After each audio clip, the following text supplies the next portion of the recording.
செய்யணும்.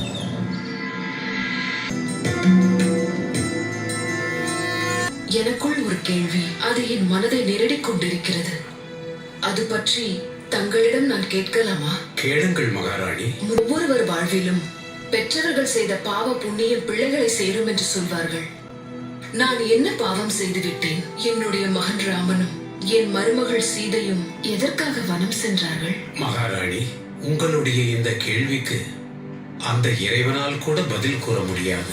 இந்த உலகில் எவர் ஒருவர் இறுதி வாழ்க்கையை வாழ்கின்றார்களோ அவர்கள் எந்த காரணமும் இன்றி துன்பங்களை அனுபவிக்கத்தான் வேண்டும். அப்படி என்றால் என் பிள்ளைகளின் பிள்ளைகள் கூட இந்த துயரத்தை அனுபவிக்க வேண்டுமா?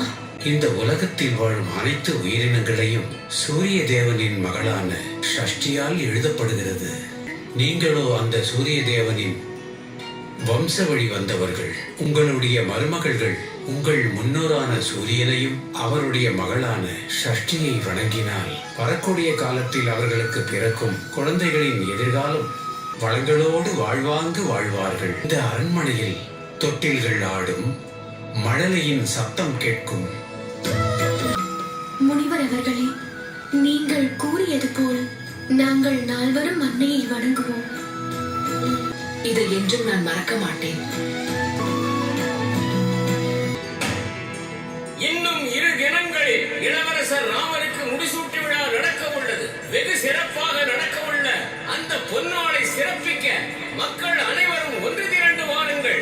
இது மகாராணியாரின் எல்லோரும் நல்லாட்சியை தெரிந்து கொள்ள வேண்டும் அல்லவா? நீதி, பாதுகாப்பு, சுகம், வளம், இது ஒரு ராஜ்யத்திற்கு அவசியமாகும். மக்கள் முகத்தில் புன்சிரிப்பு. சிறந்த ஆட்சி என்றால் மக்களின் முகத்தை பார்த்து மன்னன் மகிழ வேண்டும். என் நாட்டு மக்களின் தேவையை சிறிதேனும் நிறைவேற்றினேன் என்று மகிழ வேண்டும். வாருங்கள் நண்பா.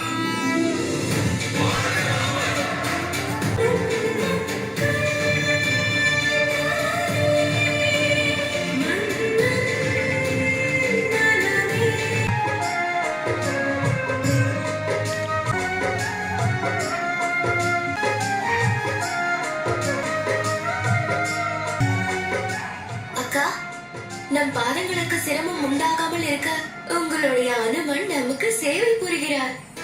அடுத்தவர்கள் சிரமப்படக்கூடாது, அதுதான் அவனுடைய எண்ணம். அது சரிதான். அனுமன் செய்தது நமக்கு தான் என்றாலும் நாம் தானே அதற்கு காரணமானோம். இது ஆரம்பம்தான். இதை அனுதினமும் நடக்கும்படி செய்ய வேண்டும். நாட்டில் உள்ளவர்கள் நலமாக இருந்தால் நம்முடைய ராஜ்யமும் நலமாக இருக்கும்.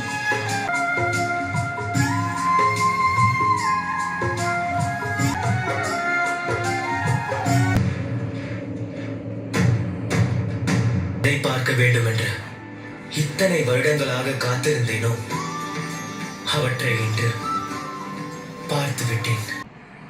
எதற்கு சேனைகளை வர சொல்லி இருக்கிறீர்கள்? இது மக்களை அச்சமடைய செய்யாதா? ராஜ்யத்தையும் மக்களையும் காப்பதுதான் அரசனின் முதல் கடமையாகும்.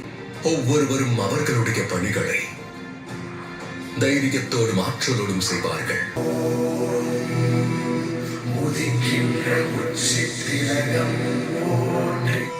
சூரிய தேவா, ரகுவம்சத்து மருமகளின் வேண்டுதல்களையும் நன்றியையும் தாங்கள் ஏற்றுக்கொள்ள வேண்டும். அனைவரின் வாழ்க்கையிலும்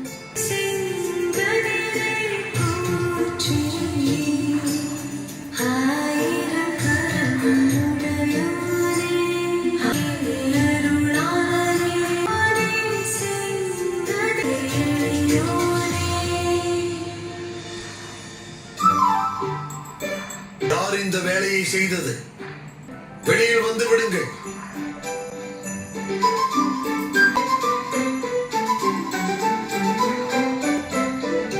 மன்னித்து விடுங்கள் மகாராஜா. எதற்கு மன்னிப்பு? இல்லை, எங்கள் பந்து உங்கள் மீது பட்டு விட்டதே.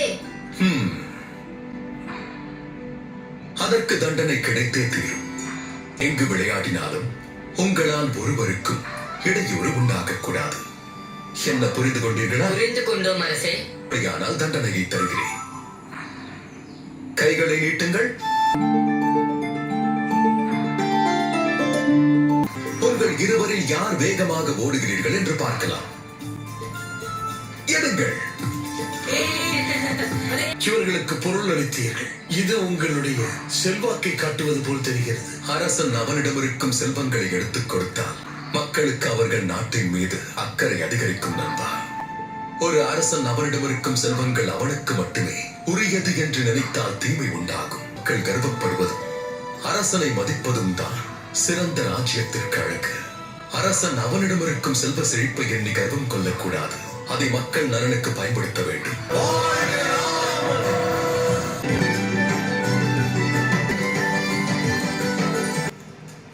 நீங்கள் செய்ததை நியாயப்படுத்தாதீர்கள். அப்படி என்ன நாங்கள் குற்றம் செய்து விட்டோம்? எங்களை ஏன் குறை கூறுகிறாய்? நன்றாக உள்ளது. முதலில் திருட்டு, இப்பொழுது மிரட்டுகிறீர்களா? என் மனைவிக்கு வைத்தியம் செய்வதற்கு பணம் கேட்கிறீர்கள். அவள் உயிருக்கு போராடி கொண்டிருக்கிறாள்.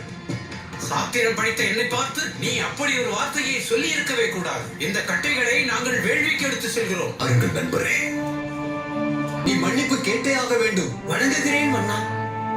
ஆயிற்று. உங்களுக்குள் என்ன பிரச்சனை? பிரச்சனை எல்லாம் ஒன்றுமில்லையே. நாங்கள் எப்பொழுதும் போல்தான். நீங்கள் அரசனிடம் பிரச்சனையை மறைத்தால் அரசன் தோல்வி அடைந்து விடுவான். இருவரும் நாங்கள் வெட்டி வைத்த விறகுகளை எல்லாம் அவர்கள் வேள்விகளுக்கு பயன்படுத்திக் கொண்டார்கள். இல்லவே இல்லை. எங்கள் வழக்கப்படி தானாக விழுந்த விறகுகளைத்தான் நாங்கள் வேள்விக்கு பயன்படுத்துவோம். இவர் கிஷ்கிந்தையின் அரசன். என்னுடைய நண்பர் வானர அரசர் சுக்ரீவர். உங்கள் பிரச்சனைக்கு இவர் தீர்வு கூறுவார். இந்த பண்டிதர்கள் மீது எந்த தவறும் இல்லை. நீங்களும் பொய் உரைக்கவில்லை, நீங்களும் குற்றம் செய்யவில்லை. உங்களுடைய இந்த நியாயம் வனத்தில் வசிப்பவர்களுக்கு அநியாயமாகிறது. வனவாசிகளின் நியாயம் மருத்துவருக்கு அநியாயமாக தெரியலாம்.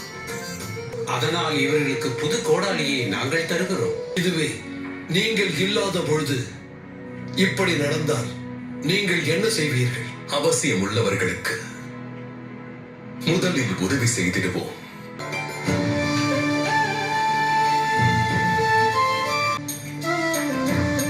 இந்த நாடும் என்னுடைய குடும்பமும் குறை ஏதும் இல்லாமல் இருக்க வேண்டும் என்று வேண்டுகிறேன் அம்மா.